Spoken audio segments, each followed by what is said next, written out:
We start tonight with immigration and how is it changing the East Midlands? Can the system work better for all of us? They're huge questions to ask, which is why all this week we're taking a detailed look at what's really happening. Who's coming here and why?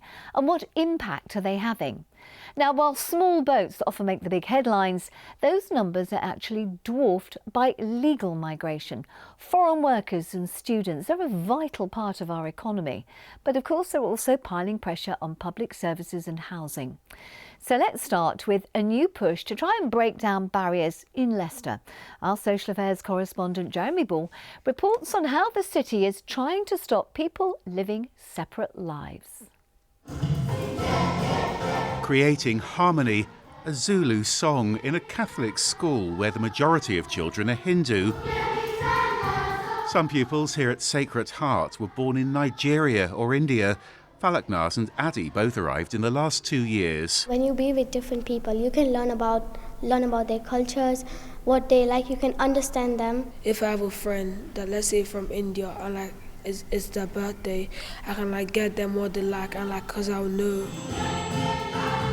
My religion is Muslim and my religion is Catholic. I want to learn more about her culture and I hope she wants to learn more about my culture. Yeah. The school's helping newly arrived families to integrate here too, because parents who come to this country sometimes struggle to speak English. So they're being invited to language classes here. We have approximately 26 languages currently, and children will be incredibly welcoming. And we'll sometimes hear some of our children who are Black Caribbean talking to new children in Gujarati because they know the odd words, so they'll say, come and sit with us in Gujarati. Of course, this is just round the corner from where there was so much trouble 2.5 years ago in Leicester. I mean, that must have been very frightening for the children. It was, but of course we did quite a lot of work with them in school about how they were safe, and they were safe in school and they were safe at home. That weekend of violence raised serious questions about how much Leicester's different communities live separate lives. In the city centre, we found opinions deeply divided. They are integrating, yeah. In Leicester, we have got no problem. There's too many people coming into this country. That's how I feel. Of course, you have your good and you have your bad as well, but in general, everybody gets on with everybody. I live in St Matthews.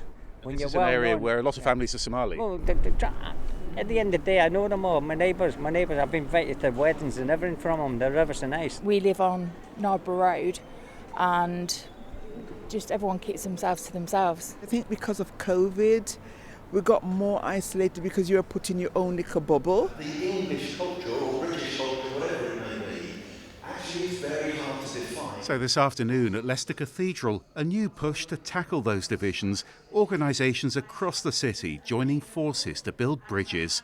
It's called Together in Hope. The fact that there were these tensions that spilled over into aggression didn't surprise me, because I think I've been having conversations that suggested people weren't mixing. They weren't spending time with each other. They were seeing other people as objects to be feared or to be hated rather than people to get on with. So how important is integration in a city like Leicester? Well, it's everything for a city like Leicester, because we're here, we need to get on. I think I'd like to see mixing at all different levels of society, whether that's in school, whether that's at work, whether that's when people socialise, whether that's on the football ground. Everybody say hi, Shrina. How do we use comedy to bring people together? Lots of people saying, oh, you're different from me, but we're the same. That's already happening at Leicester's Comedy Festival. I was doing the integration thing before it was a thing. And that is Asian overachievement. Ishi Khan was born in Zambia. I saw you when you came out toilet. You were doing lots of flies. Her humour is inspired by migration. When we're all laughing together, we're not actually thinking about the things we don't have in common. And then after the show, people tend to chat about what their experience was. I've come from an ex-colony and I speak English like this, which incidentally I taught myself to speak like this by listening to the BBC World Service, just so that I would fit in better. So how do you like that for integration, Jeremy? Come. The way to love is to laugh your hearts out. A brilliant sentiment. Well, Jeremy's here with me in the studio. So, I mean, that is all about integration in Leicester, but there's a lot more to this immigration debate. Oh, and it is so divisive, isn't it? And so many people really feel their views are being ignored on this. So we're going to start with some figures and show you the big picture. Worth looking at different types of immigration. Now, These are figures for long-term arrivals nationally last year. You might be surprised by the one at the top. 43% on study visas, below that 38% arrived on work visas, smaller numbers on family and safe and legal routes. So we're talking there about Ukraine, Hong Kong, husbands and wives of British citizens too. That 4% right at the bottom, that is small boat arrivals, people who came here illegally. Now that is a very small proportion, but it's a very big concern, isn't it? And a very different dynamic. So we're going to look at that separately towards the end of the week. This whole thing though, it is contentious, but I mean, the question is why really? I think for some people it's fear of who might be coming here, it's concerns about fairness too. So, you know, for instance, if you're struggling to get a tenancy or a school place or a doctor's appointment, well, you know, how much is that down to immigration? Yeah. On the other hand, there are questions about how dependent we are on overseas workers, from care homes to hospitals to the food industry. And I think also concerns about whether misinformation might be scapegoating migrants for things like pressures on the NHS. So I'm going to give you just a taste of views I heard in Bulwell, starting with Ethan, who was born in Nottingham, and his partner Jenny, who moved here from Hungary.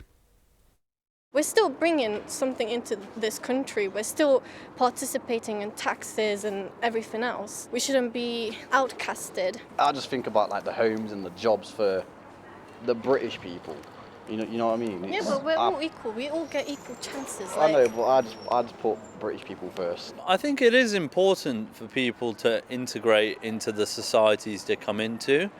I'm an immigrant. For me, a British thing is like the whole like pubbing thing, but I don't drink that much, but I like the socialising aspect of it. If they're invited to come into the country for whatever reason, I've got no problem. But it's people that come without invitation. We've got enough as a own to look after. Why should we look after everyone else? Do you think it affects you personally? Well, I think it affects everyone, doesn't it? I mean, you've spoken to so many people who've been looking at this for a while. How quickly do you think immigration is actually changing the East Midlands? Well, there have been some really big changes in legal immigration actually since the start of the pandemic, and you can actually see the trend of people coming to work and study from outside, mainly from outside the European Union. In this is national insurance registration data, and I look at that threefold rise in only 2 years. That includes arrivals on health and care visas, including people's families as well.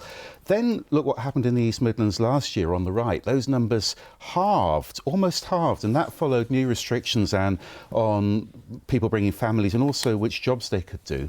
And talking about jobs, you know, our economy is still quite dependent on migration.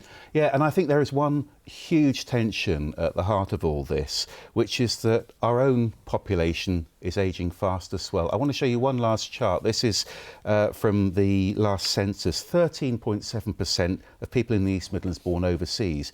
But look at the number of people who were over 65. That's larger. That's 19.5%. Most of those were born here in the UK. And this is partly because people are surviving longer with complex medical conditions. They're more likely to need care and they're more likely to be retired. And that raises another really big question, I think. Have we simply become too dependent on migration?